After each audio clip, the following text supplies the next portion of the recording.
Bonjour à tous et à toutes. Tout d'abord, je vous souhaite une belle et heureuse année 2021, en espérant qu'elle soit la plus douce pour tout le monde. Je vous souhaite la bienvenue sur ce webinaire qui va traiter de la réglementation pour les dispositifs médicaux de la FDA, qui est l'administration américaine des dispositifs médicaux, et les nouveautés suite au Covid-19. Donc moi, je suis Cindy Le Guern, je travaille pour Bretagne Commerce International et je suis aujourd'hui accompagnée de Béatrice Moreau, experte réglementaire chez Registrar Corp. Je la remercie d'ailleurs d'avoir accepté d'intervenir sur cette thématique. Merci Béatrice. Au travers de ce webinaire, Béatrice va donc nous donner une vue d'ensemble sur le fonctionnement de la FDA, Food and Drug Administration. Elle va nous expliquer les règles pour les dispositifs médicaux, les mesures spécifiques au Covid, la stratégie à adopter si vous êtes concerné par ces mesures. Et enfin, elle fera un focus sur les étiquetages des dispositifs médicaux. Avant de rentrer dans le cœur du sujet, quelques petites informations pratiques liées à ce webinaire. La présentation que nous allons vous projeter vous sera envoyée par mail à l'issue du webinaire.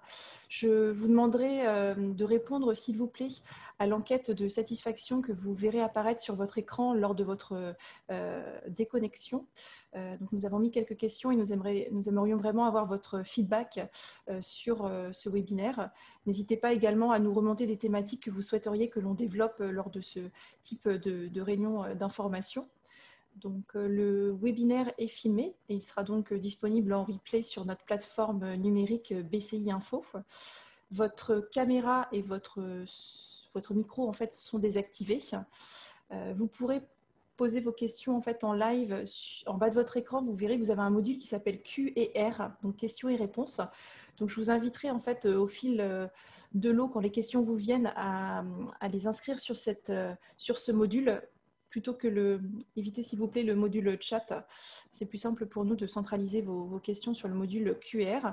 Si ce sont des questions liées à la compréhension d'un sujet, je me permettrai d'interrompre Béatrice. Si par contre nous sommes sur des cas un petit peu plus particuliers, on s'est laissé un petit temps de questions-réponses sur la fin du webinaire avec Béatrice pour répondre à vos problématiques. De plus, étant donné que nous sommes aujourd'hui sur un petit format, voilà, vous êtes 16 participants, je pourrai à la fin du webinaire activer vos micros si vraiment vous avez des questions bien précises à poser à Béatrice, et vous pourrez évidemment, vous aurez ses coordonnées à la fin du webinaire et vous pourrez la contacter si besoin. Une petite présentation brève de Bretagne Commerce International, car vous nous connaissez tous déjà. Nous sommes l'outil régional d'accompagnement des entreprises bretonnes à l'international. Nous accompagnons également les investisseurs étrangers qui souhaitent s'implanter en Bretagne. Nous sommes une équipe d'une 40aine de personnes réparties sur toute la Bretagne pour être au plus près de vous et vous accompagner au mieux dans vos démarches de développement à l'international. Je vais juste finir par un service que nous proposons qui concerne des diagnostics. Nous proposons aux entreprises deux diagnostics, le diagnostic Déclic Export, qui est qui permet d'évaluer votre potentiel export et valider un plan d'action. C'est l'occasion de vous aider à vous structurer afin d'être plus méthodique et plus efficace dans votre prospection à l'international.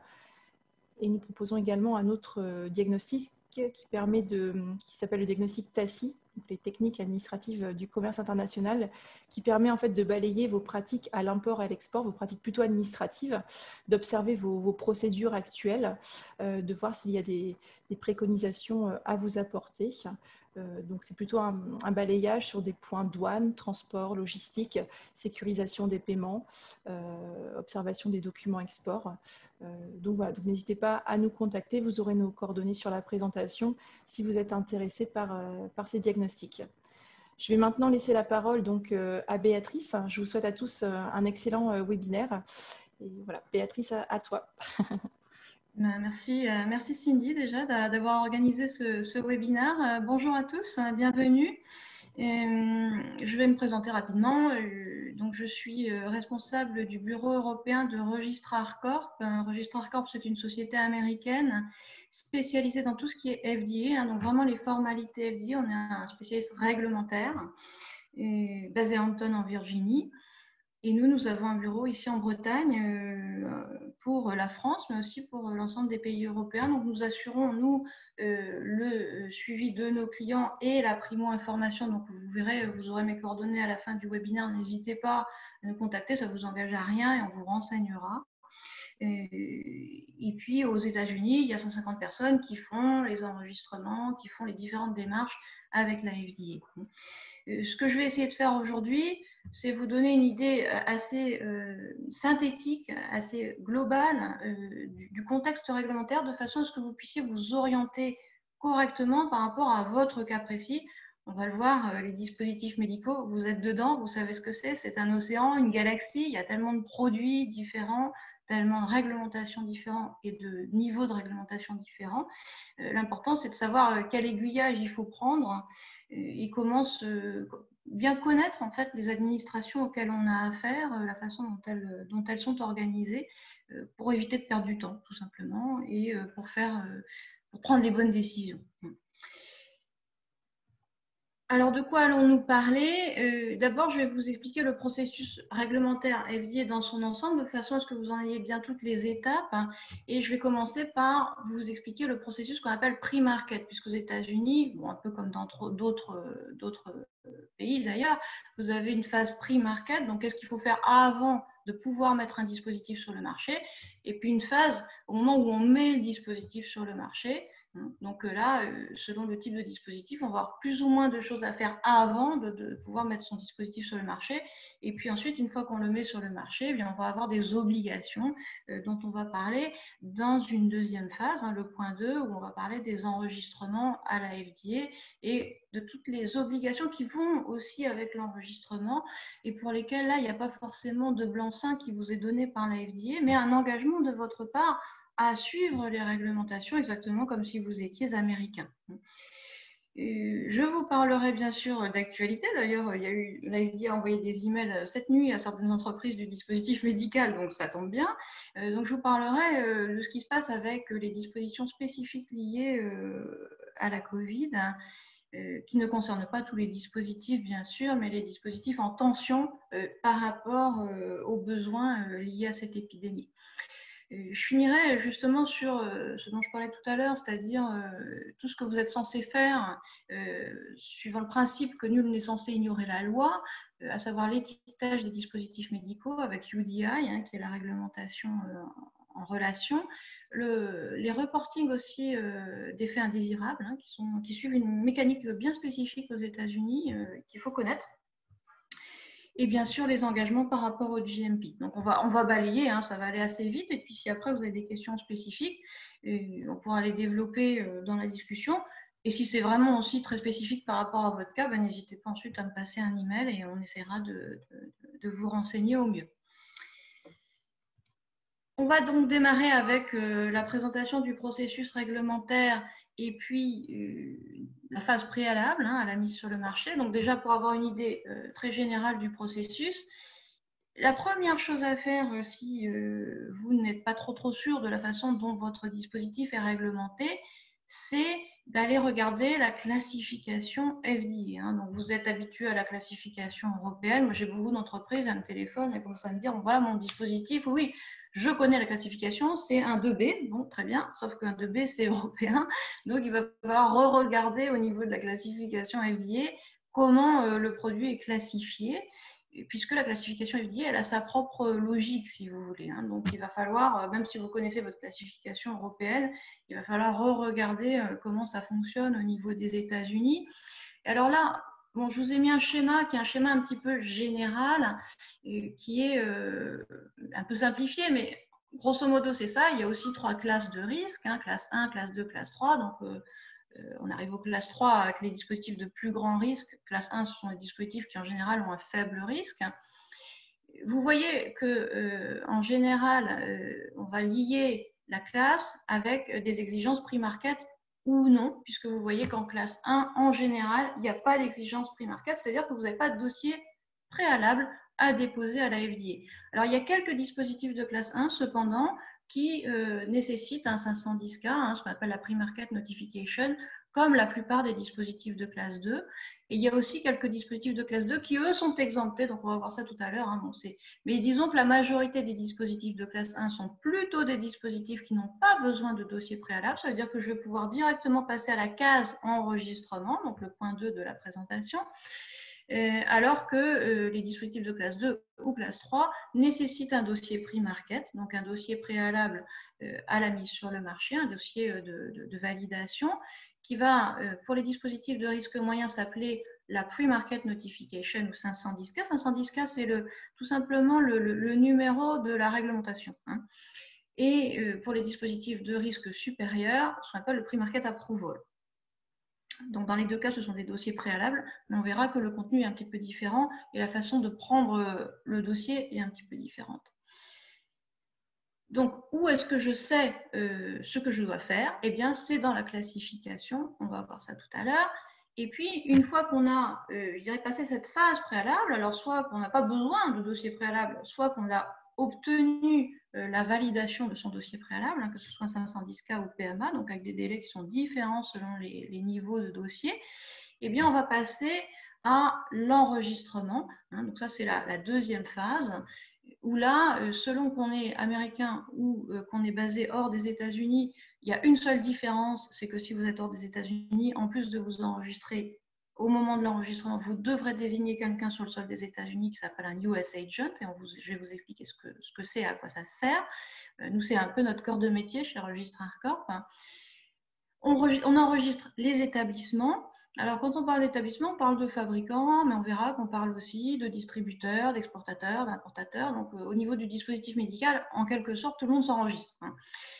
Et puis, il y a tous ces engagements que vous prenez à travers l'enregistrement, qui est de respecter les règles d'étiquetage, de faire les reports d'adverse event, et au niveau de la fabrication et de la conception, de la gestion de vos dispositifs, de respecter les good manufacturing practices.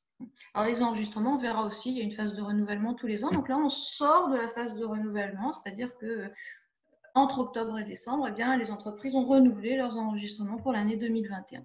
Donc, on va voir cette mécanique aussi dans un deuxième temps.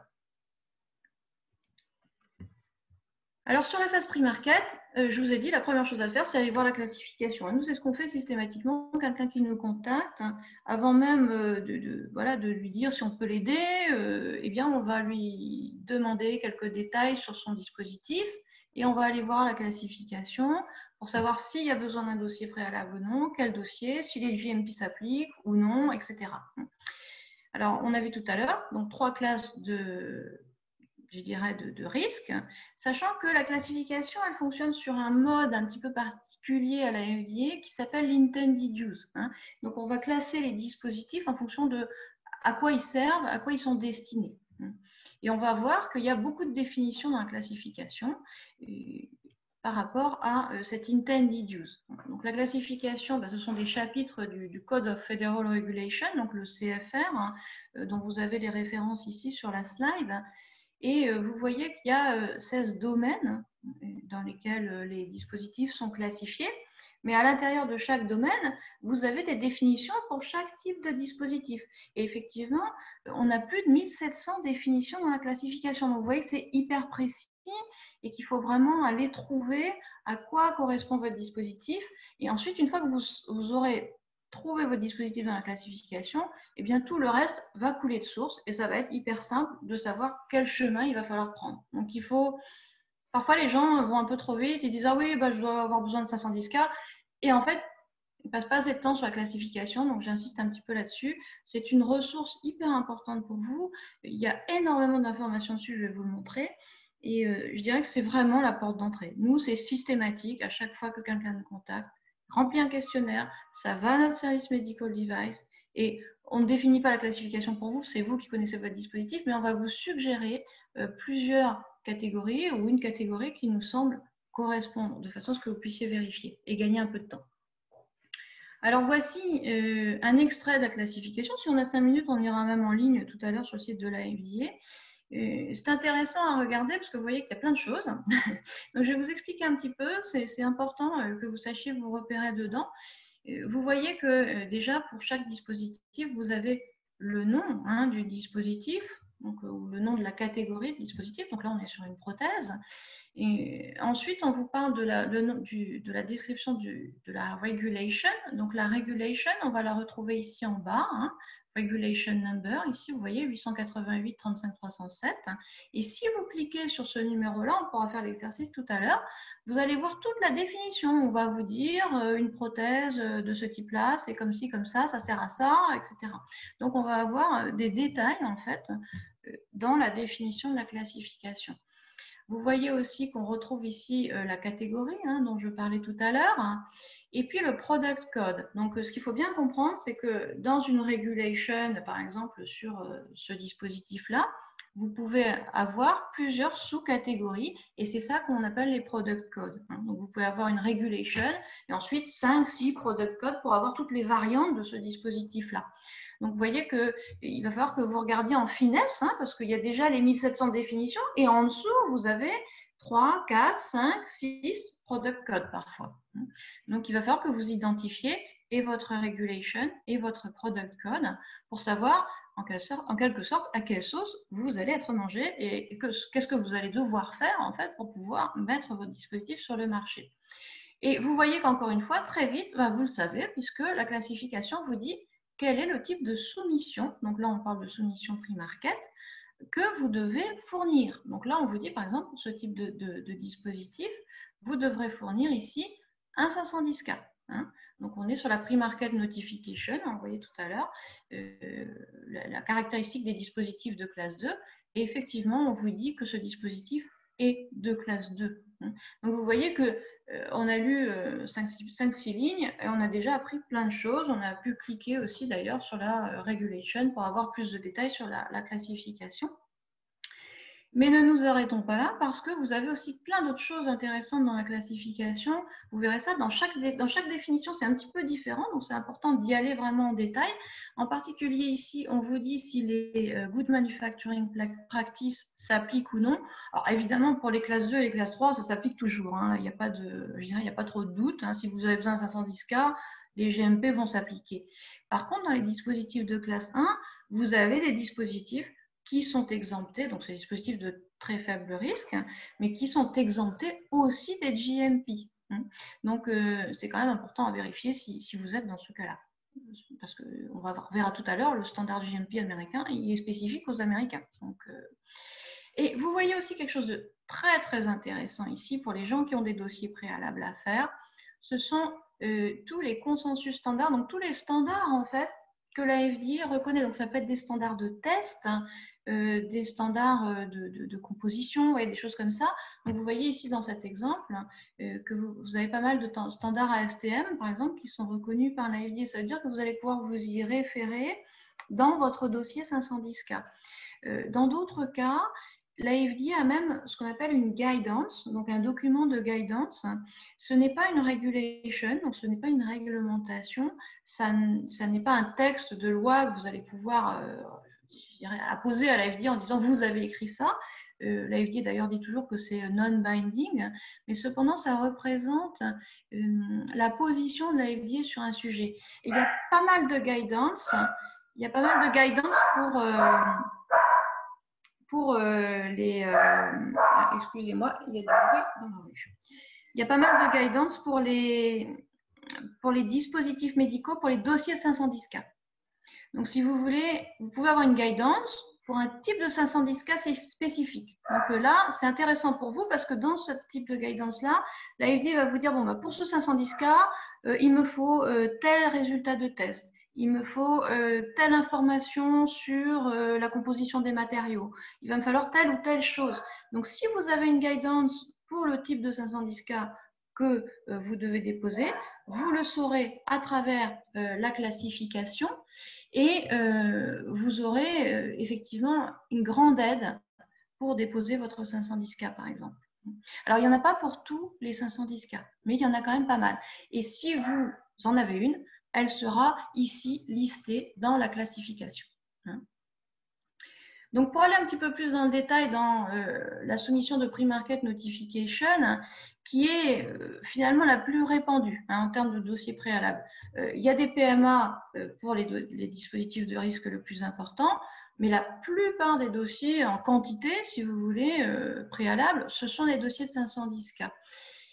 Alors, le principe du 510K, c'est qu'on va devoir prouver à la FDA que son dispositif est au moins aussi sûr et efficace qu'un autre dispositif qui est déjà présent sur le marché et qui a le même intended use, donc qui sert à la même chose. Alors, ce dispositif auquel on va se comparer, c'est ce qu'on appelle le predicate. Alors, on peut avoir un ou plusieurs predicates, mais il va falloir à chaque fois vraiment faire une comparaison tant sur l'efficacité que sur la sécurité, donc safe and effective, c'est ce qui s'appelle l'équivalence substantielle. On va devoir prouver cette équivalence substantielle entre votre dispositif et des dispositifs ou un dispositif déjà présent sur le marché américain. Alors, vous voyez déjà des choses importantes à travers cette démarche. D'abord, elle est documentée et documentaire. Ça veut dire que la FDA ne va pas venir chez vous. Pour un 510K, la FDA, en général, ne fait pas d'inspection. Ça va être un dossier que vous allez soumettre. On va vous rendre un avis, des questions. On verra tout ça tout à l'heure dans le processus. Mais vous n'aurez pas d'inspection préalable au 510K. C'est très, très rare à ce niveau-là. C'est vraiment une démarche de dossier. Autre particularité du 510K, je sais que dans les dossiers européens, il y a une discussion par rapport à d'autres dispositifs équivalents, même si je ne suis pas spécialiste du tout des dossiers européens, mais la comparaison qu'on va faire dans un 510K, elle va beaucoup plus loin. Donc, il faut bien que vous ayez en tête, si vous avez un 510K à faire, que la mentalité, la façon de prendre la question, c'est pas la même. C'est pas la même. Et vous serez étonné, si vous n'en avez jamais déposé, finalement, de cette obligation à chaque fois de comparer chaque élément, de fournir les éléments. Et ça veut dire aussi, quelque part, d'avoir les éléments techniques du predicate, qui n'est pas forcément votre produit. Donc, c'est parfois difficile aussi, au départ, quand on fait un premier 510K, d'aller collecter les informations sur le predicate, parce qu'on n'a pas forcément tous les détails techniques sur le produit qui n'est pas fabriqué par soi-même. Donc ça, c'est parfois une des difficultés. Autre difficulté du 510K, et on en parlera un petit peu tout à l'heure pour les dispositifs innovants, c'est que c'est bien joli de se comparer par rapport à un dispositif existant sur le marché. Encore faut-il qu'il existe. Si vous avez quelque chose qui est complètement novateur, ça va toujours être évident de pouvoir trouver un predicate. Alors on verra que la FDA a intégré ça et a créé une nouvelle procédure qui s'appelle de novo. Cependant, le 510K, ça ne veut pas forcément dire que les dispositifs sont complètement identiques. L'important, c'est l'intended use. On en a parlé tout à l'heure dans la classification, c'est-à-dire ce à quoi ça sert. Si ça fonctionne différemment, ce n'est pas forcément un problème. Donc, vous avez un dispositif qui va être substantiellement équivalent s'il a le même intended use et les mêmes caractéristiques technologiques que son predicate, mais vous pouvez aussi avoir un dispositif qui va être reconnu substantially equivalent s'il a le même intended use, même s'il a des caractéristiques technologiques différentes, mais à condition que dans votre dossier de 510K, vous fournissiez des informations qui prouvent que même si la technologie est différente, elle ne pose pas de questions spécifiques par rapport à la sécurité et l'efficacité. Donc, il faudra donner des éléments pour démontrer que le dispositif, de toute façon, est au moins aussi sûr et efficace que le predicate, même si sa technologie est différente. Alors, en pratique, qu'est-ce qui se passe? Comment ça se passe? Eh bien, en gros, nous, on dit 510K, nous, on n'accompagne pas pour les 510K, parce qu'il vous faut un consultant technique. Il faut un réglementaire, certes, mais il vous faut surtout quelqu'un qui connaît bien votre type de dispositif, qui connaît bien les types de 510K en question et qui va pouvoir vous assister par rapport à quelles données fournir, comment les mettre en forme, etc. Mais cependant, bon, on accompagne beaucoup d'entreprises et moi j'ai quand même un retour, ça fait 18 ans maintenant. Donc c'est vrai que j'ai quand même un retour de nos clients. On les accompagne tout autour, donc on voit bien les durées à peu près. En gros, un 510K, il va vous falloir entre 6 mois et 1 an, surtout si c'est un premier.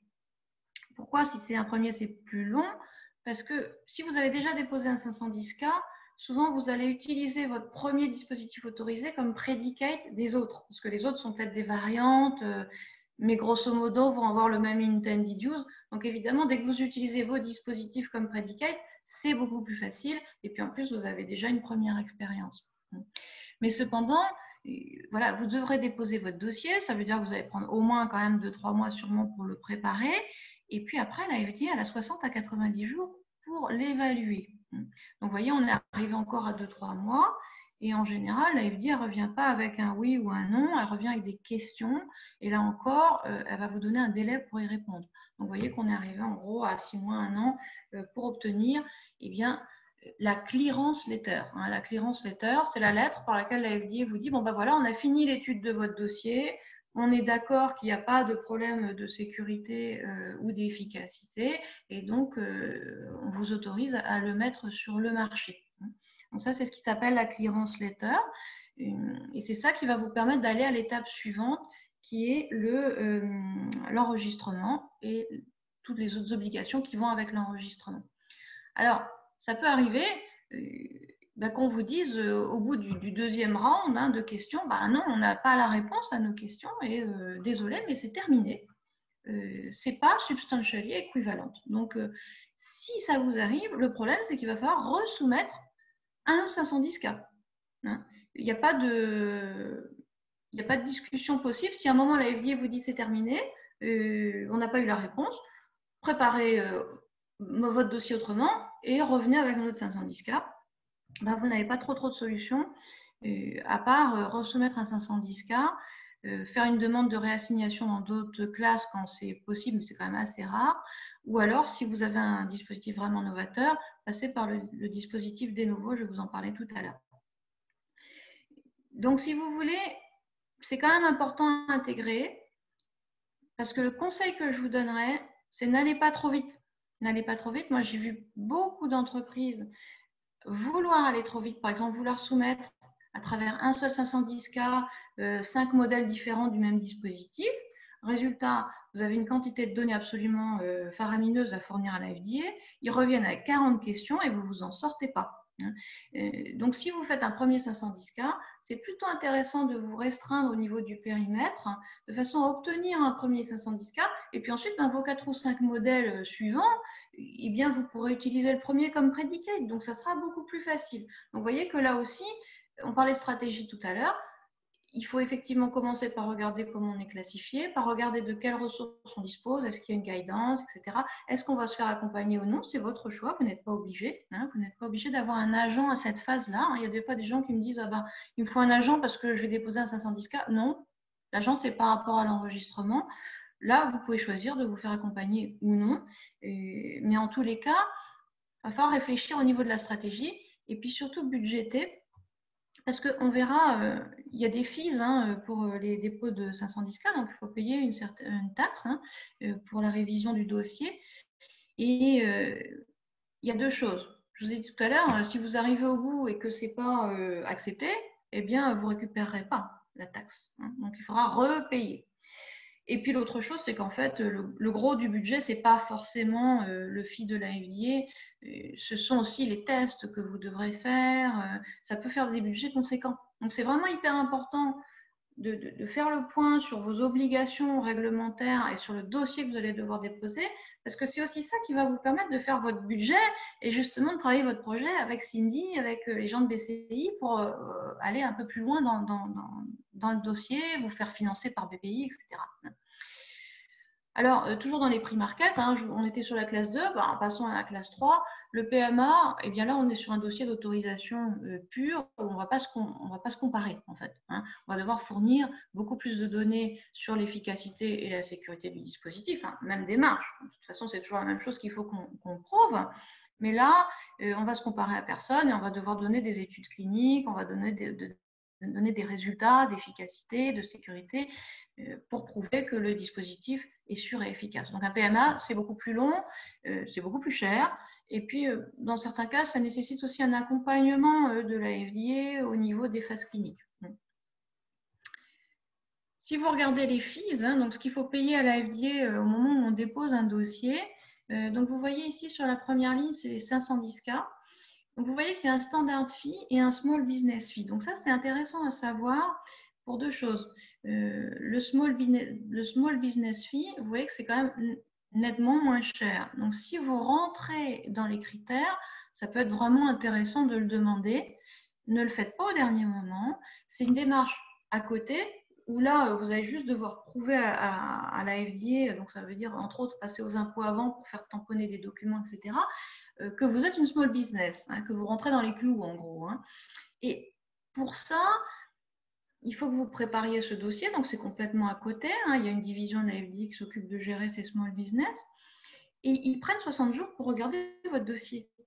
Donc, si vous pensez à faire la small business 5 jours avant de déposer votre dossier, c'est dommage parce que vous serez pressé de déposer votre dossier et finalement, vous allez peut-être payer les 12 000 $ juste parce que vous êtes trop tard. Donc, pensez-y, en même temps que vous préparez votre dossier de 510K, mettez quelqu'un à préparer la small business si vous rentrez dans les clous. Vérifiez déjà si vous rentrez dedans. Alors, c'est pareil, il y a une guidance qui explique quels sont les critères à satisfaire. Donc, si ça vous intéresse, je vous passerai le lien et vous pourrez regarder. 513G, je ne vais pas m'apesantir. C'est une possibilité qu'il existe de demander à la FDA d'identifier la classification de votre dispositif. Ils ont 60 jours pour vous répondre. Par contre, ils vous font payer. Vous voyez.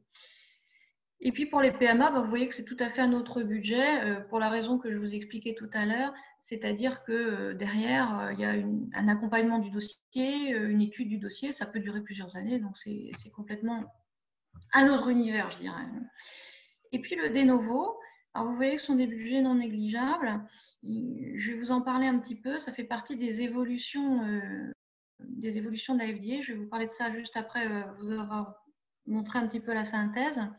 Donc, si on résume par rapport au prix market, vous voyez que dans la classe 1, sur les dispositifs de moindre risque, en général, c'est ce qu'ils appellent les General Controls. Donc, la plupart des dispositifs sont 510K exempts. Cependant, méfiez-vous, il y en a quand même quelques-uns qui ont besoin d'un 510K. Dans la classe 2, la majorité des dispositifs sont soumis à 510K, sauf quelques-uns qui ont été dispensés. On verra que c'est un mouvement assez général au niveau de la FDA d'alléger un petit peu certaines obligations quand ils estiment qu'il n'y a plus de risque ou plus trop. Et puis, classe 3, où on va être systématiquement dans le PMA, Pre-Market Approval, où là, on va être dans une démarche beaucoup plus longue. Alors, attention à une chose, je vous l'ai mis en rouge, parce qu'il y a du vécu derrière. Moi, je l'ai vu plusieurs fois. Celui qui dépose un 510K, ou celui qui dépose un PMA, il en est propriétaire. C'est lui qui a le droit de mettre le produit sur le marché. Donc, faites attention à ça. C'est-à-dire que si vous avez un partenaire aux États-Unis qui vous dit, écoute, moi je connais bien les 510K, je vais le déposer pour toi. Tu vas me donner les données, les informations, et moi je vais déposer le 510K. Alors, ça peut être super bien parce que ça va vous faire gagner du temps, la personne connaît, c'est votre partenaire, donc très bien. Mais sauf que si le 510K est déposé au nom du partenaire, ce qui arrive assez fréquemment, eh bien, le jour où vous voudrez travailler avec quelqu'un d'autre, ou vous ne vous entendrez plus avec cette personne, eh bien, vous perdrez votre droit à mettre le produit sur le marché. Donc, faites attention à cela. C'est même arrivé dans des ventes de sociétés. Vous voyez, on vend la société, on a vendu le 510K avec. Et puis du coup, l'autre partie de la société se retrouve sans autorisation. Donc, il y a des gens qui perdent les 510K, il y a des gens qui perdent le droit de les utiliser parce que le partenaire ne travaille plus avec eux. Et puis, il y a des gens, des fois, qui aimeraient bien travailler avec d'autres, mais qui ne peuvent pas parce que le 510K est détenu par le partenaire X, et donc on ne peut pas travailler avec le partenaire Y. Donc, réfléchissez-y, on parlait de stratégie tout à l'heure, le réglementaire a des implications directes sur vos accords commerciaux et sur vos droits, finalement, à mettre les produits sur le marché. Alors, vous avez vu que ce processus réglementaire, il a un inconvénient, c'est que dès que vous ne rentrez pas dans des cases préétablies, eh bien, c'est très difficile, en fait, de pénétrer le marché, de rentrer dans les cases et d'obtenir l'autorisation. La FDA en est consciente, elle a quand même pas mal évolué. Moi, j'ai vu, il y a eu toute une phase où il n'y avait aucune opportunité, c'est-à-dire que dès que vous n'aviez rien dans la classification, par défaut, vous deviez faire un PMA. Donc, ce qui était un peu fou, puisque finalement, aujourd'hui, on a plein de dispositifs qui ne sont pas forcément des dispositifs de risques importants, mais qui utilisent des technologies qui ont des intended use qu'on n'avait pas auparavant, qui n'existaient pas dans les années 70-80, parce que les réglementations, elles datent des années 70-80 pour la plupart. L'AFDA l'a intégré, et donc on a vu quand même depuis 5-6 ans pas mal de choses qui facilitent la vie des entreprises par rapport à l'autorisation de mise sur le marché sur les États-Unis. Alors en particulier la procédure des nouveaux, eh bien c'est fait pour pallier au problème des dispositifs qui ne sont pas forcément des dispositifs de risque équivalent à la classe 3, mais qui n'ont pas de predicate. Ils n'ont pas de predicate parce qu'ils sont novateurs, tout simplement. Donc, d'où le de novo. Vous avez vu que c'est une procédure plus chère parce que là, il y a un rendez-vous avec la FDA et on va essayer d'établir une espèce de stratégie réglementaire pour obtenir l'équivalence substantielle, pour obtenir l'équivalent d'un 510K, sauf qu'il n'y a pas de predicate. Donc, c'est un peu la même démarche qu'un 510K, sauf qu'on va se mettre d'accord avec la FDA sur ce qu'il faut faire pour prouver la sécurité et l'efficacité du dispositif. Donc, c'est pour ça qu'il y a une discussion avec la FDA et un accompagnement au niveau du processus par la FDA, puisqu'il va y avoir un moment une discussion pour dire, voilà, pour prouver que ce dispositif est efficace et sûr, il va falloir donner tels éléments. Vous avez aussi, je vous ai parlé des guidance tout à l'heure, vous avez pas mal de documents de guidance qui ont été publiés et même des pages spécifiques du site internet de la FDA pour les nouvelles technologies, donc pour les applications, pour les softwares, pour tous les dispositifs de confort aussi, où on ne sait pas trop si c'est du dispositif médical ou non, ce qu'on appelle la General Wellness aux États-Unis. Et donc là, la FDA a beaucoup publié des guidances, des éléments d'information, des questions-réponses. Donc, si vous êtes dans ce domaine-là, il y a quand même pas mal de choses que vous pouvez maintenant utiliser. Il faut savoir chercher au bon endroit dans le site de la FDA, mais là, c'est pareil. Si ça vous intéresse, je pourrais vous passer des liens et déjà vous préorienter un petit peu par rapport à ça, et au niveau de toutes ces technologies un petit peu nouvelles qui se développent énormément. D'autant plus maintenant avec tout ce qui est tout ce qui est à distance, donc on est en plein dedans. Donc effectivement, vous allez retrouver pas mal d'infos par rapport à toutes les applications médicales sur le site de la FDA, avec certaines qui sont soumises à 510K, d'autres non. Ça dépend principalement si ça sert à faire des diagnostics ou non. Vous avez aussi pas mal de guidance par rapport aux standards. Il y a une dizaine d'années de ça, c'était très compliqué parce qu'on n'avait que les standards américains qui étaient reconnus. Maintenant, la FDA a pas mal de guidance qui sont publiées, par exemple sur la biocompatibilité, sur comment elle reconnaît le standard ISO, des choses comme ça. Vous avez des choses très, très intéressantes et on peut dire que de ce côté-là, la FDA a bougé.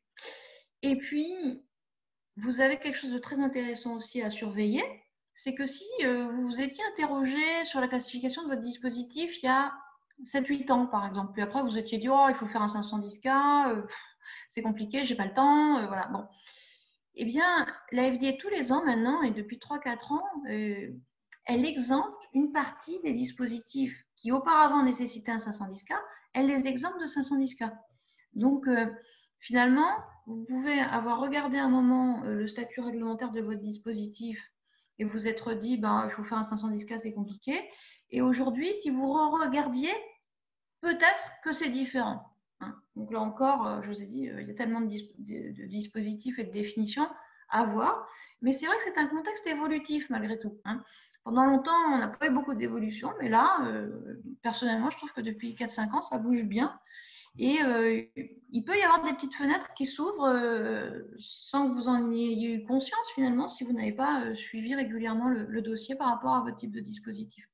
Donc à revérifier éventuellement au niveau de la classification si ça fait longtemps que vous ne vous êtes pas posé la question. On va passer à la deuxième phase. Donc là, on était sur le pre-market. Donc soit on passe directement à la phase d'enregistrement parce qu'on n'a pas besoin de 510K, soit on doit passer par un 510K, soit on doit passer par un PMA. Dans tous les cas, une fois qu'on a été autorisé, eh bien, on va devoir s'enregistrer. Donc, tout le monde s'enregistre, quel que soit le niveau d'autorisation préalable.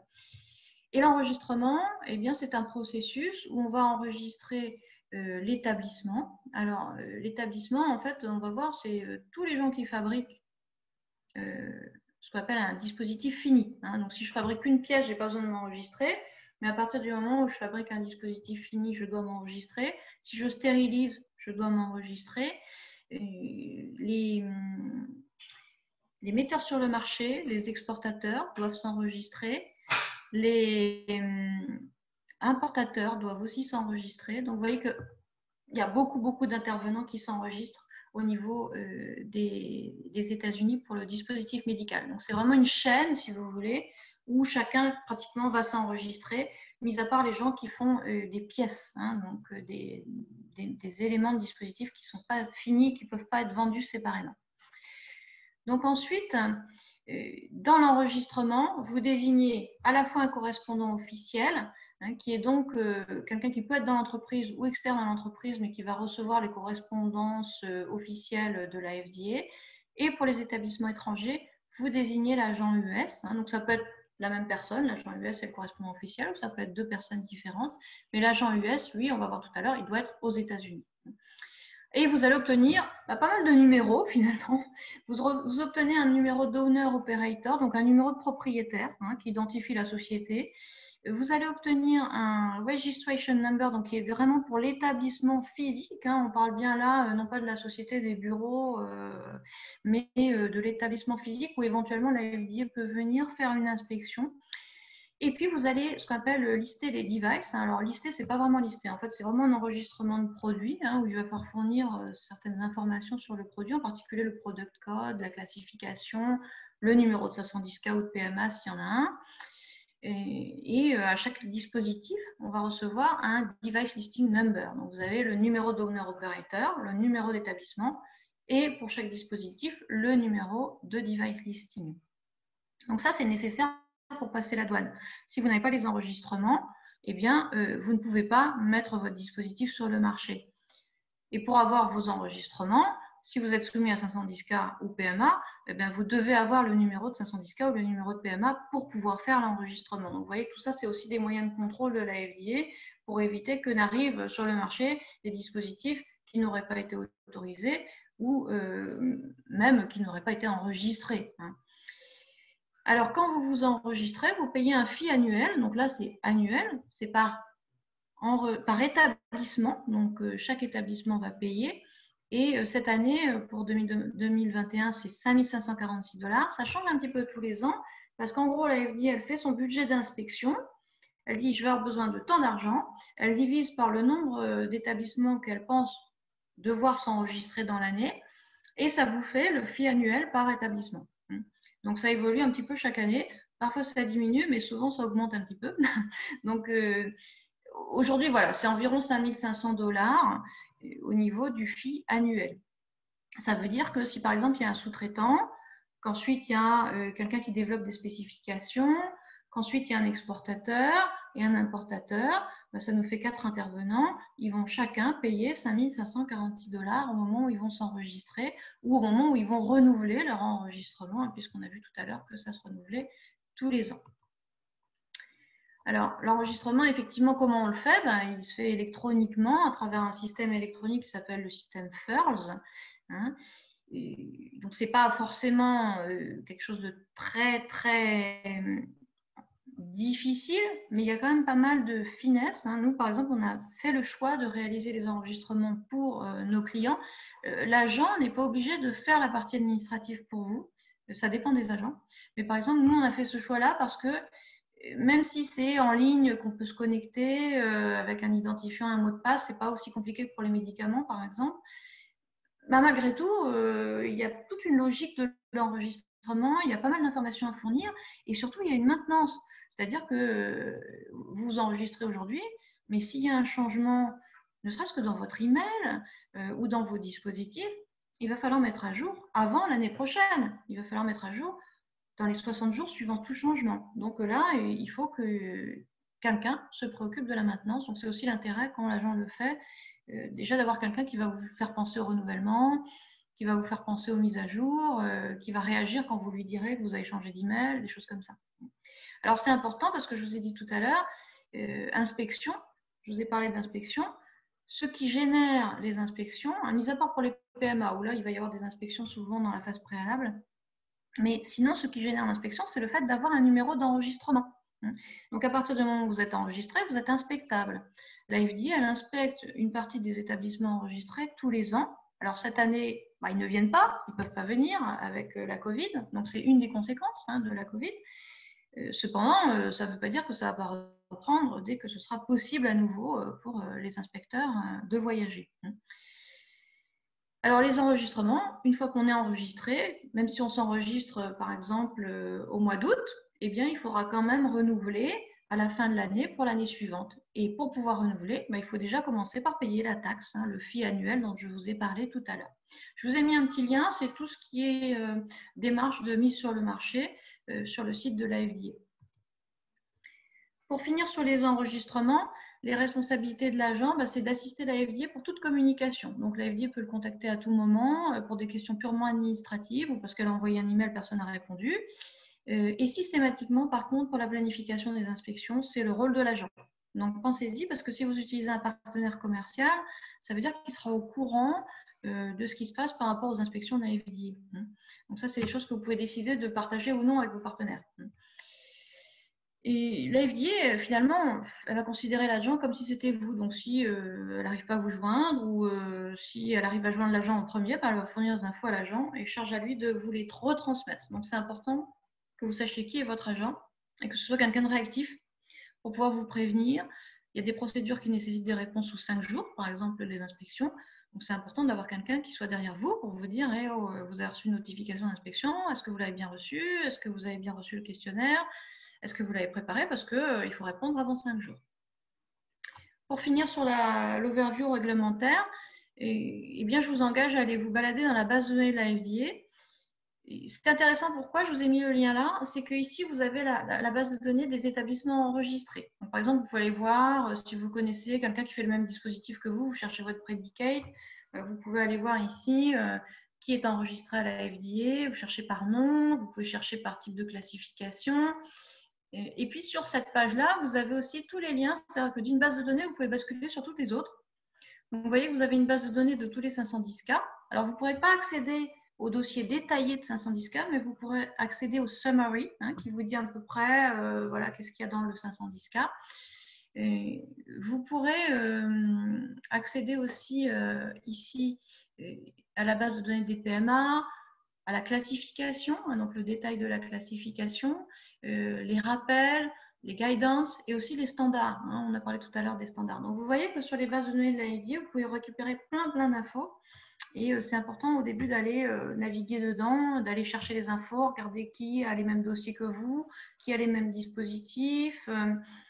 Alors, sachez quand même que je vous ai dit tout à l'heure, vous ne pouvez pas accéder à un 510 cas détaillé parce que c'est un dossier d'une autre entreprise. Mais il y a quand même une loi qui existe aux États-Unis qui s'appelle le FOIA, le Freedom of Information Act. Je vous le mentionne rapidement, c'est un peu spécifique. Ça vous permet d'accéder aux informations détenues par une administration, même si elles ne sont pas publiées.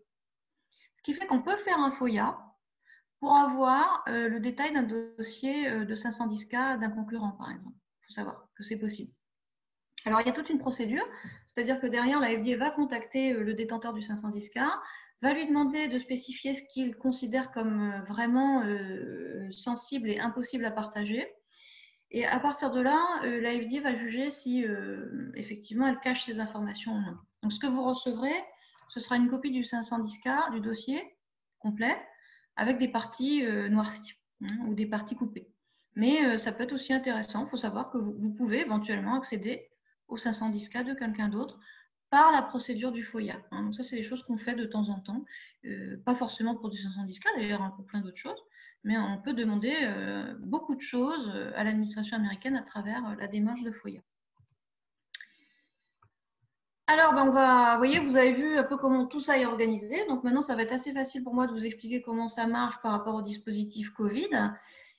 Et qu'est-ce qui se passe aux États-Unis? Bon, un petit peu en Europe, on a aussi des démarches un peu similaires. Aux États-Unis, on a publié, le président a publié une notice d'emergency period, donc de période d'urgence. Donc la période d'urgence, c'est prévu par les réglementations. Il y en a eu avant la Covid, par exemple avec Ebola, avec Zika, des choses comme ça.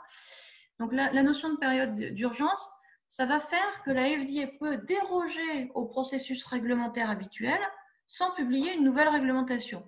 Donc, elle peut décider elle-même de modifier les niveaux d'exigence pour certaines choses. Et c'est ce qu'on appelle l'enforcement discretion.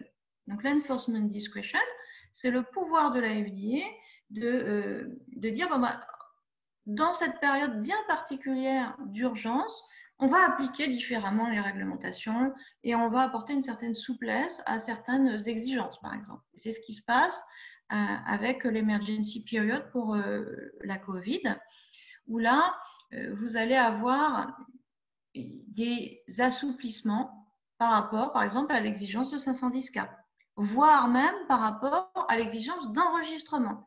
Si je prends l'exemple des masques, les masques destinés au grand public qui ne sont pas des masques FFP2, au jour d'aujourd'hui, vous pouvez même les mettre sur le marché sans vous enregistrer. La FDA dit ça, c'est quand même mieux si vous enregistrez parce que c'est préférable, etc. Mais vous pouvez éventuellement mettre des masques grand public sur le marché sans même vous enregistrer à la FDA. De même, dans certains cas, il va y avoir des possibilité de ne pas demander de 510K, mais de passer par ce qu'on appelle une EUA, donc Emergency Use Authorization, qui va être un dossier un petit peu plus souple, où vous allez pouvoir utiliser par exemple vos éléments de votre autorisation européenne. Donc vous voyez là, c'est un petit flyer qu'on a fait pour les gens qui faisaient des équipements de protection, parce qu'on avait énormément de demandes. Et c'est un exemple intéressant, parce que vous voyez déjà par rapport à la classification, ce que je vous expliquais tout à l'heure, c'est que par rapport au masque déjà, dans la classification, vous avez beaucoup de product code. Donc, vous voyez que selon l'intended use du masque, est-ce qu'il va servir en milieu hospitalier, est-ce qu'il va servir au grand public, ses caractéristiques, il va être classifié différemment et il va avoir des requis différents. Et par rapport à ça, à travers l'emergency period, la FDA va dire, voilà, pour tel code produit, vous pouvez éventuellement vous dispenser de 510K et faire une EUA, vous voyez, des choses comme ça. Donc, c'est ça l'enforcement discretion.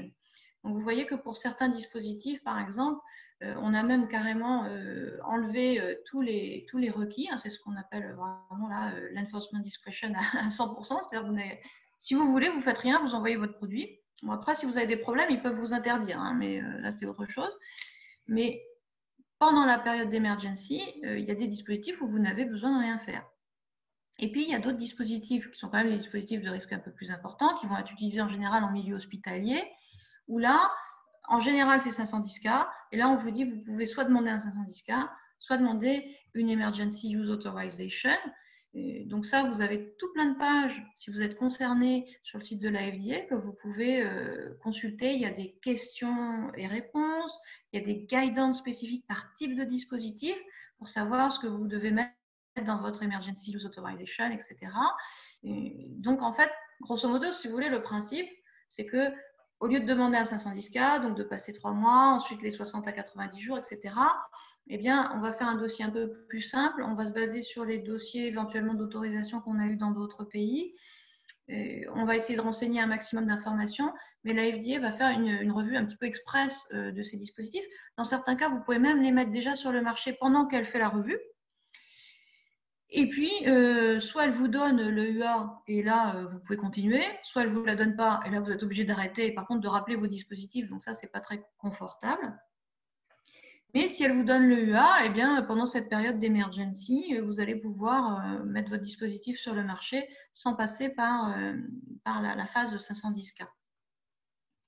Alors, l'intérêt, c'est quoi? C'est qu'évidemment, ça vous allège les contraintes. Donc, vous pouvez être réactif, vous pouvez mettre très vite vos dispositifs sur le marché. Et puis, quelque part, ça peut peut-être vous permettre de saisir des opportunités. Voilà, d'avoir des demandes que sinon vous n'auriez pas eues, de parler à des gens qui peuvent être des partenaires futurs. Donc, ça peut être à ce niveau-là une opportunité, l'emergency period. Mais attention, parce que une fois la période d'emergency finie, vous devez, si vous voulez continuer à travailler sur le sol des États-Unis, vous conformer au cadre réglementaire de base. C'est-à-dire que ce n'est pas parce que vous avez eu une EUA que vous êtes dispensé de faire un 510K. Donc, intégrez-le dans votre stratégie. Si vous vous dites, ah bah super, je peux enfin parler à telle société depuis le temps que je voudrais bien travailler avec cette société, du coup, vous allez peut-être avoir une opportunité avec le EUA. Mais si vous voulez rester sur le marché et que votre dispositif a besoin d'un 510K, il faut en parallèle travailler au 510K. Parce que du jour au lendemain, la FDA peut annoncer la fin de l'emergency period. Et donc, ça veut dire que du jour au lendemain, il va falloir réagir. Hein, puisque si vous n'avez pas entre-temps fait votre dossier de 510K, vous ne pourrez plus mettre votre dispositif sur le marché. De même, en période d'emergency, si vous suivez un petit peu les news de la FDA, vous allez voir que la FDA, toutes les semaines, elle publie des listes de sociétés dont elle a retiré l'Emergency Use Authorization. Alors, soit parce qu'elle considère qu'il n'y a plus de besoin, soit parce qu'il y a eu des problèmes sur le dispositif. Donc, ça reste quand même un statut fragile, hein, le EA. Donc, ça, il faut l'intégrer. Et pour vous donner un exemple, cette nuit, alors c'est tout frais, hein, je vous dis, j'ai lu ça ce matin en arrivant au bureau. Alors cette nuit, la FDA a envoyé par erreur, donc en plus, c'est pas vraiment actif, mais ça prouve qu'ils travaillent déjà à ça. Ils ont envoyé par erreur à certaines entreprises, hein, donc il n'y a rien de public sur le site, mais à certaines entreprises, ils ont envoyé des emails en disant l'EUA, la période d'enforcement discretion, alors là, c'était pas sur les EUA, hein, c'était sur vraiment les dispositifs complètement exemptés. Bon, c'est terminé. Donc désormais, il va falloir vous conformer aux réglementations. Alors, ce qui est étrange, c'est que ces emails sont partis, et puis peu après, la FDA a fait partir un autre email pour dire qu'il ne fallait pas tenir compte de l'email. Ceci étant, ça veut dire une chose, c'est qu'ils envisagent quand même de restreindre peu à peu l'entonnoir, en quelque sorte, hein, de revenir à une situation plus régulière sur des choses qui ne sont plus en tension, sur des dispositifs où il y a moins de besoin, parce que finalement, voilà, quand on voit les masques, c'est quand même beaucoup plus facile de s'en procurer qu'auparavant, des choses comme ça. Nous, on ne pense pas que ça va bouger avant avril, mais il se peut que ça bouge assez rapidement quand même. Donc, faites attention à cette facilité de l'enforcement discretion. Bon, peut-être que ça peut être aussi un coût comme ça, hein, mais si vous pensez à travailler régulièrement sur le marché américain, bah, prenez en compte tout ce que je vous ai dit avant, parce qu'un jour ou l'autre, il faudra bien y revenir. Alors, lors de la mise sur le marché, hein, pour finir sur l'overview des dispositifs, vous avez quand même des engagements. Hein. Vous avez vu tout à l'heure, si vous déposez un 510K ou si vous avez un dispositif de classe 1, la FDA n'est pas venue chez vous. Elle ne viendra pas avant que vous soyez enregistré. Et encore, elle le fera, on ne sait pas quand, donc peut-être 6 mois après, mais peut-être 3 ans après, 4 ans après, 5 ans après. Ça, vous ne le savez pas. Et puis, par ailleurs, il y a quand même des règles. Et quand vous vous enregistrez, c'est comme si vous étiez américain. Donc, il va falloir prendre connaissance de ces règles-là et les suivre exactement comme si vous étiez une entreprise américaine qui met ses dispositifs sur le marché, hein, de même que c'est ce que vous faites au quotidien en Europe. Alors, ce qui est important, il y a quand même 3 points hyper importants auxquels il faut faire attention. C'est effectivement qu'au niveau des États-Unis, il y a des good manufacturing practices qui sont spécifiques. Donc, les gens me disent toujours, ben oui, moi je suis certifié ISO 13485, no problème. Oui, c'est bien sûr. Cependant, faites une analyse des cas parce que au niveau des GMP américaines, par exemple sur le design conception, il y a des différences. Donc, il y a des choses quand même qu'il faut vérifier. Donc ça, prenez-en connaissance. Et surtout, voilà, les responsables qualité doivent en prendre connaissance puisque si la FDA vient vous inspecter, eh bien, elle ne vous inspectera pas par rapport à votre ISO, mais par rapport à leur GMP. Et puis, même avant ça, ils attendent, à partir du moment où vous mettez votre dispositif sur le marché, que pour les dispositifs que vous mettez sur le marché américain, ils soient fabriqués dans un environnement qui satisfasse les GMP américaines. Donc, ils ne vous demandent aucune certification, ils ne vous demandent pas un diplôme, mais ils vous demandent d'être conforme aux GMP américaines. Deuxième obligation par rapport au système qualité, eh bien, c'est le report des effets indésirables graves. Bien sûr, bon, ça existe dans tous les systèmes de mise sur le marché, mais ce qu'il faut savoir au niveau des États-Unis, c'est que ça se fait uniquement par voie électronique. Et ça, là, par contre, c'est pas juste je me connecte en ligne, il y a une passerelle sécurisée pour soumettre ces informations, puisque ce sont des données particulièrement sensibles. Et cette passerelle sécurisée, il faut environ 1 mois déjà pour y avoir accès. Alors, si votre agent a déjà accès, c'est parfait parce qu'il va pouvoir vous poster votre rapport d'événements indésirables et puis il vous guidera là-dedans, nous c'est ce qu'on fait. Mais par exemple, si c'est un partenaire commercial, c'est pas forcé qu'il ait accès. Et le problème, c'est que si vous avez un événement indésirable, vous avez 30 jours pour le rapporter à la FDA. Autrement dit, si vous n'avez pas déjà accès à la passerelle, eh bien, vous serez trop tard parce que le temps que vous demandiez l'accès, que vous validiez les accès, comme c'est sécurisé, eh bien, vous serez arrivé aux 30 jours. Donc là, vous allez vous créer un stress pas possible pour pas grand-chose. Enfin, pas grand-chose, évidemment, c'est jamais agréable de devoir faire un rapport d'événement indésirable, mais il faut être organisé à l'avance. Et par exemple, par rapport au système qualité, ben, ça fait partie aussi des procédures. C'est-à-dire qu'il faut savoir comment le faire pour les États-Unis, puisque ça fait partie des obligations du système qualité. Je finis sur l'étiquetage des dispositifs, donc UDI, donc une réglementation assez récente, mais maintenant pour laquelle je dirais pratiquement tous les dispositifs sont soumis. Alors certains dispositifs sont exemptés. Déjà, tous les dispositifs qui sont exemptés de GMP sont exemptés de UDI. Et puis, certains dispositifs pour lesquels il y avait déjà un système d'identification, je prends les lentilles de contact par exemple. La profession avait déjà mis en place un système, donc c'est hyper compliqué d'aller changer de système. Donc là, la FDA a donné plus de temps, bon, ils sont en discussion. Mais il y a quand même maintenant énormément de dispositifs qui sont soumis à UDI, donc c'est important que vous vous renseigniez, que vous regardiez ce que vous avez comme étiquette pour savoir si ça convient par rapport aux États-Unis. Dans certains cas, ça convient déjà très bien, puisque pour certains dispositifs, en particulier les dispositifs implantables en Europe, on avait déjà un système similaire.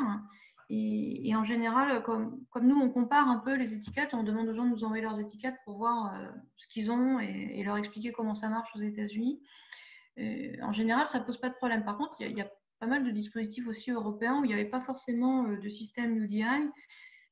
Parfois, il n'y a même pas de code barre ou de code spécifique. Et là, il y a un travail à faire pour identifier les dispositifs pour satisfaire UDI aux États-Unis. Donc, leur principe, si vous voulez, c'est qu'il faut que vous ayez sur votre étiquette quelque chose qui soit lisible par une machine. Alors, ce n'est pas forcément un code barre, ça peut être un QR code, enfin, toutes sortes de codes. Ça peut être, il y a différents codes autorisés. Mais dans tous les cas, il faut déjà pouvoir scanner les produits. Donc, ça, c'est une obligation. Et puis, le Unique Device Identifier, donc la façon dont vous allez codifier votre produit, est réglementé aussi. La FDA attend de vous que vous ayez des device identifiers. Donc ça, c'est ce qui va identifier votre modèle. En gros, votre ligne catalogue, quoi, si vous voulez.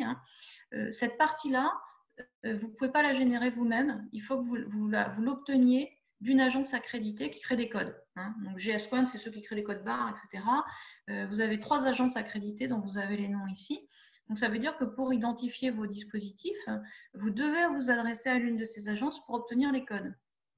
Et ensuite, la FDA vous dit, vous pouvez combiner l'identification de votre dispositif avec différents production identifiers. Là, c'est votre choix. Vous pouvez utiliser un numéro de lot, un numéro de série, une date de fabrication, une date de péremption.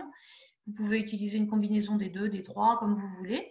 Mais la partie device identifier, là, il faut que ce soit standardisé parce qu'en fait, les agences accréditées, ce qu'elles font, c'est qu'elles vous créent les codes suivant la norme que la FDA reconnaît. Donc ça, c'est important à intégrer parce que si vous utilisez un système maison, vous n'obtenez peut-être pas forcément vos codes par une agence accréditée et là, vous aurez peut-être des choses à faire. Par contre, moi, j'ai pas mal d'entreprises, surtout dans l'implantable, qui faisaient déjà comme ça pour l'Europe et finalement, on s'est rendu compte qu'elles pouvaient très bien utiliser la même étiquette. Donc, vous voyez, là aussi, il faut défricher, il faut regarder. Peut-être qu'il n'y a rien à faire, mais peut-être qu'il y a aussi du travail derrière pour codifier. Et puis, pour ne serait-ce que s'équiper pour avoir des codes lisibles, scannables, qui conviennent par rapport à la FDA. Alors, c'est un peu plus large que ça, UDI, et c'est pour ça que nous, on est impliqués, parce que vous voyez que nous, on n'est pas des créateurs de code, donc on n'est pas accrédité par la FDA pour faire ces codes-là. Mais par contre, ça va beaucoup plus loin, c'est-à-dire qu'en plus de l'obligation d'avoir un système un peu standard pour identifier vos dispositifs, il faut que vous fassiez un report des device identifiers dans la base de données publique de tous les dispositifs de la FDA. Donc, ce qu'ils veulent, vous voyez bien, c'est pour la traçabilité. Donc, ce qu'ils veulent aussi, c'est avoir une base de données où tous les dispositifs sont identifiés avec leur ID, leur UDI. Et pour pouvoir renseigner tout ce qu'il y a à mettre dans la base de données, il faut pas mal d'infos. Il faut déjà un numéro DUNS, qui est un numéro qui est attribué par Dun & Bradstreet, qui est une équivalence, si vous voulez, nous on connaît plus Compass, c'est des sociétés qui vérifient si les sociétés existent. Donc ils vont voir dans le registre du commerce, français, chinois, allemand, si vous êtes bien enregistré, à quelle adresse, et si ils ont les éléments, ils vous créent un numéro DUNS, qui est un numéro interne à eux. mais que l'administration américaine aime bien utiliser parce que c'est le même numéro en Chine, en France, justement, en Suisse ou en Allemagne, alors que nos numéros de cabis, ce n'est pas les mêmes que ceux de la Suisse ou de l'Italie. Donc, pour une administration, ce n'est pas facile à utiliser. Alors, difficulté d'ailleurs, parce que Dun & Bradstreet, du coup, est complètement débordé avec la FDA, qui vient de le demander pour les établissements agroalimentaires en plus, ce qui fait à peu près 200 000 établissements qui sont en train de demander leur Dun, et Dun & Bradstreet n'arrive plus à s'en sortir. Donc ça, c'est important de savoir qu'il le faut aussi pour faire le report des UDI. On vous demande aussi pas mal d'infos quand vous reportez vos DI dans la base de données de la FDA. On vous demande par exemple des codes de nomenclature, donc des codes GMDN, ou si vous ne les avez pas, des preferred term codes de la FDA. On vous demande bien sûr le code DI, ce dont je parlais tout à l'heure, mais aussi plein de descriptions du dispositif, etc. Donc, c'est pas mal de travail administratif aussi à faire. D'abord, collecter toutes ces informations et ensuite les enregistrer dans GoodID et éventuellement d'ailleurs faire les mises à jour. Parce que vous voyez bien, si vous avez un métier où vous avez beaucoup de dispositifs, UDI, ça peut être un gros projet. Moi, j'ai des clients, ils ont 5000, 6000 DI. Donc, parfois, vous pouvez avoir un ou deux DI, donc c'est super facile. Et parfois, vous pouvez avoir des gammes de produits qui vont générer des centaines et des milliers de DI. En gros, autant de lignes que vous avez dans votre catalogue produit, tout simplement. Et puis, bien sûr, il va falloir mettre à jour les étiquetages ou le packaging s'il y a des changements à faire. S'il n'y en a pas, tant mieux. Donc, juste pour vous faire prendre conscience de ça, ça pourrait être un sujet de discussion en soi, mais l'important, c'est de savoir que ça existe, de commencer par regarder ce qu'on a et voir si ça rentre déjà dans les clous ou non. Si ça va être un gros projet ou pas trop, parce que finalement, vous n'avez pas trop de dispositifs, voilà, il y a quand même pas mal de choses à réfléchir à ce niveau-là, mais c'est important parce qu'à partir du moment où vous voulez mettre votre produit sur le marché, vous y êtes soumis. Sauf si vous allez vous rentrer dans les cas d'exemption, pareil, à vérifier. Donc, n'hésitez pas à nous contacter si vous voulez des renseignements là-dessus, puisqu'on aide aussi les entreprises par rapport à ce processus et surtout par rapport à la gestion des données à fournir dans GoodID, puisque là, on est typiquement dans le type de travail que nous, on fait, c'est-à-dire, je dirais, dans le dur du réglementaire et des soumissions qu'il faut faire par rapport à la FDA. Eh bien, j'ai à peu près fini la présentation. Donc, si je devais résumer un petit peu la démarche, moi, je vous recommande à chaque fois de vous reporter à la classification. C'est vraiment la racine de tout. C'est là où vous allez trouver plein d'infos. Vous allez pouvoir regarder ce que font les autres aussi parce que vous allez naviguer dans les bases de données. Si vous avez besoin d'un 510K, eh bien, vous avez cette notion de predicate. Ça, c'est super important. Donc, il faut bien la comprendre et du coup, bien identifier les predicates parce que du choix de votre predicate va découler la facilité à créer votre dossier ou non. Avoir vraiment une stratégie de mise sur le marché. Et puis, si vous avez un dossier préalable à faire, avoir une stratégie de préparation. Déjà, bien regarder tout ce qu'il vous faut. Est-ce qu'il vous faut faire des tests? Est-ce que vous aurez les informations sur le predicate dont vous avez besoin? Donc, vous voyez, il y a vraiment au départ à bien défricher, faire un bon budget, savoir exactement tout ce qu'on aura besoin de faire. Parce que sinon, vous allez vous dire, bah oui, finalement, ça va me coûter 12 000 $. Bah non, ça va peut-être vous coûter 2 fois, 3 fois plus selon les tests que vous avez à faire. Faites attention à la propriété des données, aux autorisations. Et si vous discutez avec des partenaires, soyez clairs. Bon, après, par exemple, je sais que justement, BCI propose des sessions animées par des avocats qui vous expliquent comment rédiger vos contrats, etc.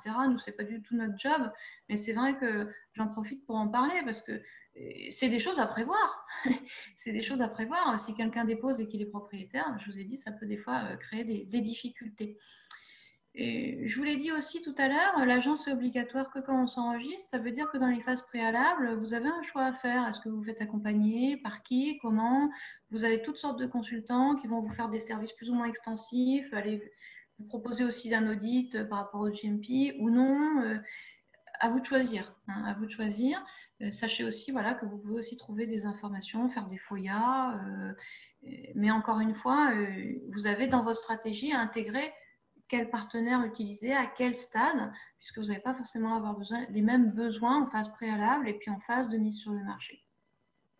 Et puis une fois que vous êtes prêt à mettre ce produit sur le marché, eh bien, il y a effectivement toutes les obligations et engagements qui vont avec, l'enregistrement, avoir un agent FDA, enregistrer les dispositifs, satisfaire UDI par rapport à l'étiquetage, et être capable du jour au lendemain de faire un rapport d'événements indésirables. Ça, c'est hyper important aussi. Et puis par rapport à la Covid, eh bien oui, si vous êtes concerné, c'est-à-dire si vous avez des dispositifs qui sont en lien, parce que sinon pour tous les autres ça ne change rien, hein.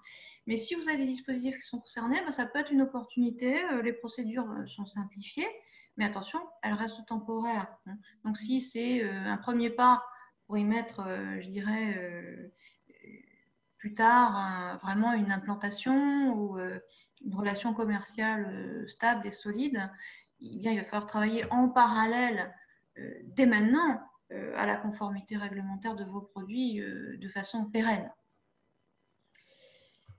Voilà, je suis à votre disposition pour toutes vos questions. Vous avez aussi mon email, donc vous voyez qu'on n'est pas loin de chez vous. Et c'est ma politique, hein. Moi, depuis, je m'occupe de ce bureau-là depuis qu'il a été créé. Moi, ce que je veux, c'est déjà que les gens aient un minimum de renseignements. Après, ils procèdent pas, ils utilisent nos services, ils n'utilisent pas nos services, peu importe. Mais au moins, on vous aura donné quelques renseignements, des liens éventuels, et on vous aura dit, même si on ne peut pas vous aider, on essaiera de vous orienter vers des gens qui peuvent vous aider. Merci à vous. Merci Béatrice pour tous ces éléments. Donc tu es basée à Vannes, c'est vrai qu'on ne voit pas trop là sur la slide, en Bretagne. Pour le moment, on a eu une question que je vais te poser. Est-ce que tu pourrais repréciser le rôle du correspondant officiel, notamment dans l'entreprise?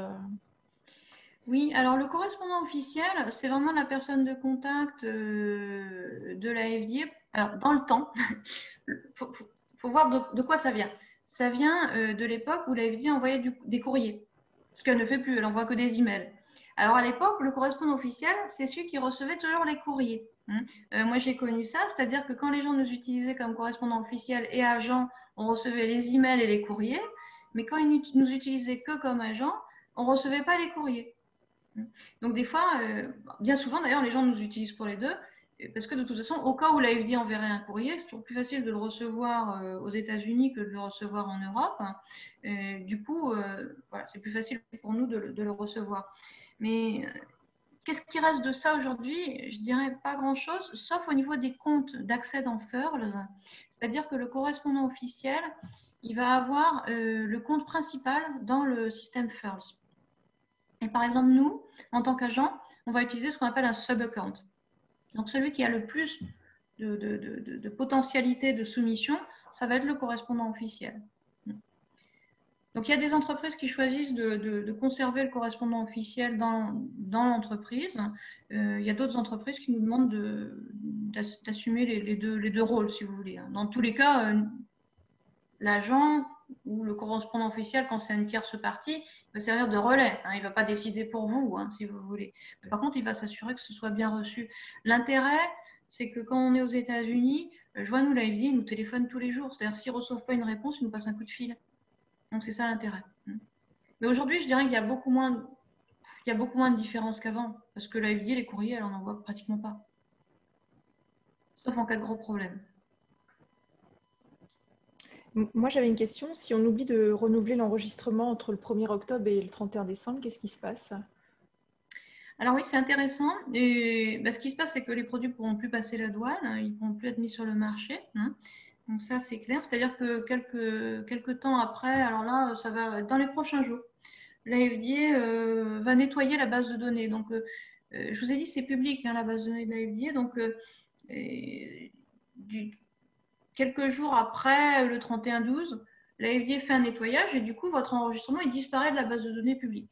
Et du coup, il ne passera pas non plus au niveau de la douane, puisqu'il faut fournir ces numéros à la douane. Donc, vous ne pourrez pas rentrer sur le sol américain. Qu'est-ce qu'il faut faire dans ces cas-là? On a quand même de la chance au niveau du dispositif médical, c'est qu'en général, on arrive à réactiver les enregistrements. C'est-à-dire qu'il va falloir payer la taxe et ensuite réactiver l'enregistrement. Mais vous allez retrouver vos device listings existants. Donc, normalement, on arrive à récupérer les données, Parce qu'il y a d'autres secteurs où il faut resoumettre tous les produits. Donc là, c'est lourd. Là, normalement, on arrive à réactiver, tout simplement. Donc, il y a des gens qui font ça, d'ailleurs. Parce que c'est pas négligeable, 5 000 $. Donc, si vous n'êtes pas sûr de vendre vos produits, nous, on a dans nos clients des fois des gens qui nous disent, je ne sais pas si je vais avoir une commande l'année prochaine, je vais attendre. Et puis, je réactiverai si nécessaire. Alors, c'est important d'intégrer cette périodicité en même temps parce que des fois, moi, j'ai des gens qui veulent mettre un dispositif sur le marché qui me contactent en septembre. Alors là, je leur dis, c'est vraiment urgent parce que si vous attendez un mois, vous payerez qu'une fois, quoi. Parce que ça change en octobre. En octobre, on bascule sur l'année suivante. Donc, si vous enregistrez en octobre, vous payez uniquement le fee de l'année suivante. Et si vous enregistrez en septembre, vous payez le fee de l'année en cours. Et en octobre, vous devrez payer pour l'année suivante. Donc, et là aussi, il y a des choses à gérer par rapport aux dates. Mais voilà, ça peut se réactiver assez facilement. Et par contre, le 510K, pour répondre complètement à la question, le 510K, ça se renouvelle pas par contre. Hein. Une fois que vous l'avez, tant que votre dispositif ne change pas, le 510K reste valable. Ok, c'est intéressant. Oui. Alors, j'ai une autre question. Alors, un dispositif de, alors ça doit être monitorage de paramètres physiologiques vitaux est-il un dispositif de classe 2 ou classe 3 selon la FDA? Alors là, il va effectivement falloir voir déjà dans la classification s'il y a une réponse à cette question, hein, et voir comment le dispositif est classifié. Et, on est beaucoup là dans des softwares, etc. Donc, il y a aussi des guidances spécifiques de la FDA par rapport à tout ce qui est justement gestion de data. Hein, donc, la gestion des données des patients, sachant que dans tous ces systèmes de monitorage des données des patients aujourd'hui, il y a des monitorages plus ou moins effectivement, je dirais, liés à des risques importants ou pas. Et donc la FDA, là aussi, elle a des guidances spécifiques en place. En général, si le dispositif nécessite, si le dispositif implique du diagnostic, ça va être automatiquement au moins 510K. Mais là encore, il faut vraiment regarder au cas par cas. Et si on ne trouve pas dans la classification, éventuellement penser au de novo. Hein. Mais encore une fois, là, si on est dans le software, si on est dans les applications, il faut vraiment aller dans tout ce que la FDA a mis en place actuellement pour ces secteurs-là, puisqu'il y a pas mal de guidance qui sont sortis par rapport à ça et qui peuvent aider l'entreprise à identifier ça. Ok, écoute, je pense que tu as répondu à la question. Tu disais que est-ce qu'il existe un tableau quand même de correspondance entre les classifications européennes et les classifications américaines? Non. Non. Non. Non, vraiment, ça va vraiment être la démarche par rapport à la classification américaine. Et les niveaux d'exigence peuvent être différents. Hein. Après, moi, je ne suis pas une spécialiste des exigences européennes, mais j'ai parfois des gens qui sont surpris qu'on leur demande si peu et d'autres qui sont surpris qu'on leur demande beaucoup. Donc, j'en conclus que les exigences sont différentes. Parfois, c'est similaire, parfois, c'est différent. Mais effectivement, il n'y a pas de tableau de correspondance. Et sur le renouvellement, si on l'oublie et qu'on est sur du software et que ça ne passe pas forcément la douane, on reçoit une notification de la FDA comme quoi on n'a pas renouvelé ou Alors, de toute façon, les gens qui n'ont pas renouvelé vont recevoir un email de la FDA. Hein. La FDA envoie des emails pour leur dire de renouveler. Et en général, elle leur envoie un email après pour leur dire qu'ils ont été désactivés. Par contre, au moment où vous passez la douane, c'est beaucoup plus simple que ça parce que quand la marchandise arrive en douane, le transitaire qui va faire l'entrée sous douane, donc c'est le document d'entrée sous douane qui sert aussi à payer les taxes et tout ce qui est lié aux douanes pures. Hein, mais dans ce document-là, selon le code douanier, en fait, si c'est un produit réglementé, si c'est un code douanier en lien avec des produits réglementés par la FDA, le système d'entrée sous douane appelle les numéros FDA. Donc, si le transitaire n'a pas les numéros à mettre dans le formulaire, tout simplement, même si c'est un formulaire électronique, il ne peut pas valider l'entrée sous douane.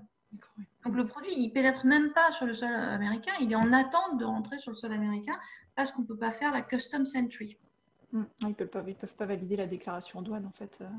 Voilà, exactement. Donc, en fait, tous les ans, à cette période-là, on fait des réactivations d'urgence.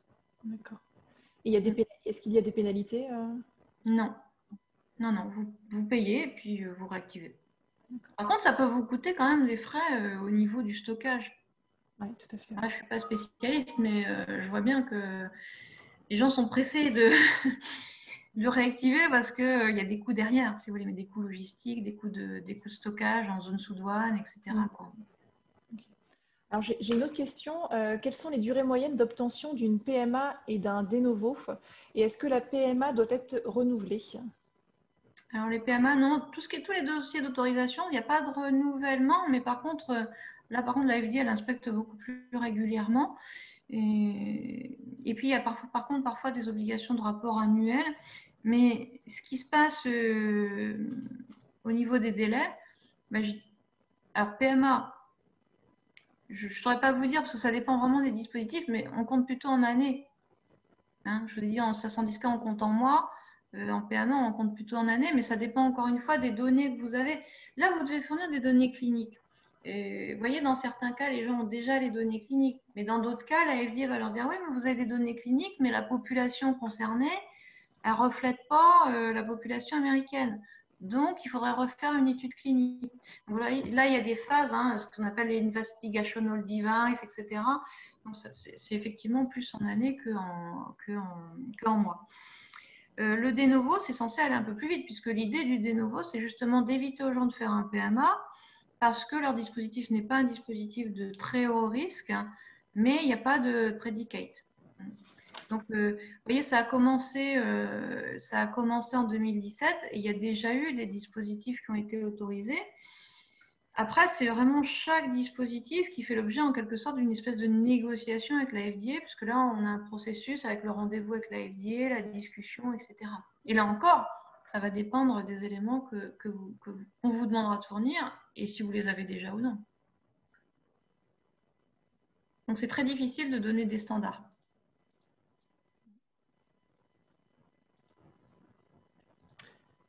Ok, merci pour ta réponse, Béatrice. Est-ce que vous avez d'autres questions? Si vous souhaitez que je vous active le micro, je pense qu'il faut que vous leviez la main. Et puis, je pourrais vous activer votre micro pour les dernières minutes qu'il nous reste avec Béatrice. Donc, n'hésitez pas.